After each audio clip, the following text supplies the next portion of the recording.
Petrol को नहीं आसिला बड़ खबर आसिला आउ एक बड़ खबर पुणी पेट्रोल बिक्री को नहीं आसिला बड़ खबर प्लास्टिक बोतल रे आउ मिलिबनी पेट्रोल प्लास्टिक बोतल रे पेट्रोल नेबाको सरकार का पक्षरु मना करि दिया जाइछि किंतु प्लास्टिक बोतल बदल रे काच बोतल रे पेट्रोल मिलिबो बोली जोगाण मंत्री कृष्णचंद्र पात्र कहिसंती।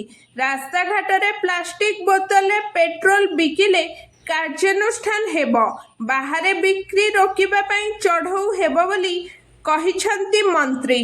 पेट्रोल पंप संघ और जोगाण मंत्री बैठक पर एही निष्पत्ति ग्रहण करा जाइछि। समस्त जिलापालଙ୍କୁ एने निर्देश मध्य दिया जाइछि।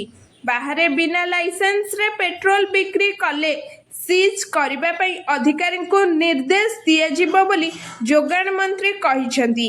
बालेश्वर जिल्ला रे एहा प्रथमे कार्यकारी हेबो बोली कहिसंती। Bureau report around Odisha live.